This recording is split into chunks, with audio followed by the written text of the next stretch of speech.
পুজোর আর কয়েকদিন বাকি। সারা বাংলা জুড়ে সাজো সাজো রব। যে শব্দটা বারবার চোখে পড়ে সেটা হলো সর্বজনীন। তবে পুজো কী করে পরিবার থেকে বেরিয়ে সর্বজনীন হলো তা জানতে গেলে পিছিয়ে যেতে হবে কয়েকশো বছর। হুগলি জেলার গুপ্তিপাড়া অঞ্চল। গৃহস্বামীর অবস্থা খারাপ হওয়ায় বাড়ির বিন্ধবাসিনী পুজো বন্ধ হয়ে যাওয়ার উপক্রম।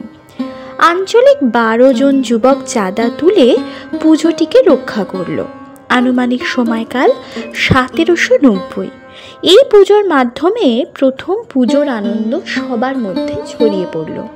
এই 12 জন মিলে পুজো করেছিল বলে পুজো হলো বারোয়ারি, যা পরবর্তীকালে সর্বজনীন হয়ে ওঠে। বাবুদের বাড়ির উঠোন থেকে এটি সবার কাছে পৌঁছয়। এটা এক ধরনের বিপ্লবও বলা যেতে পারে।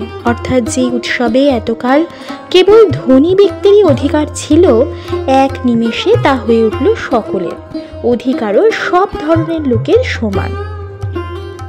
আমাদের আজকের পর্ব সর্বজনীন পুজোর ইতিহাস নিয়ে এবং কিভাবে দুর্গাপুজো পরিবার থেকে বেরিয়ে সার্বজনীন অর্থাৎ আপামর বাঙালির শ্রেষ্ঠ উৎসবে পরিণত হলো তা জানব।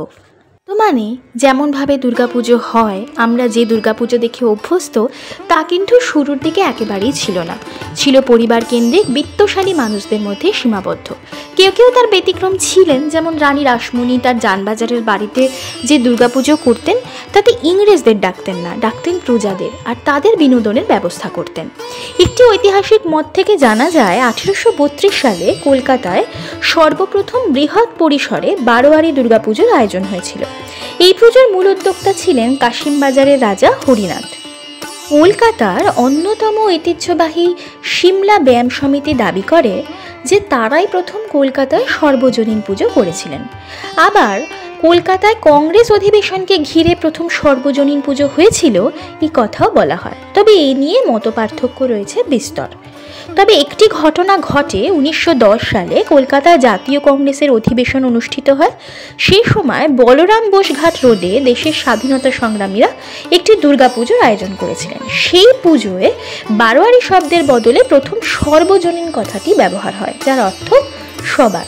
সেটি ছিল তাই কলকাতার প্রথম সর্বজনীন দুর্গাপুজো।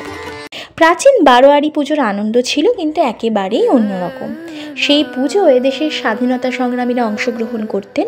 তারা লাঠি ছোড়া খেলা দেখাতেন, যা বীরাষ্টমী নামে পরিচিত। সেই সময় প্যান্ডেলের আশেপাশে স্টলে স্বদেশি জিনিস বিক্রি হতো। জাতীয়তাবাদী অনুভূতি প্রকাশের একটি মঞ্চ এবং মানুষকে একত্রিত করার রাস্তা হিসেবে পুজো উদযাপন করা হতো। সেই পুজো থেকেই দেশকে দেবী রূপে দেখে দেশের মুক্তির শপথ নেওয়ার বার্তা প্রচার হতো। এরপর ধীরে ধীরে বাড়তে থাকে সর্বজনীন দুর্গোৎসব উদযাপন। এ সবই অনেক বছর আগেকার কথা। সময় বদলেছে, পুজোর রূপ আরও বদলেছে। বাঙালির মুকুটে নতুন পালক যুক্ত হয়েছে। কলকাতার দুর্গাপুজো আন্তর্জাতিক হেরিটেজের তকমা পেয়েছে।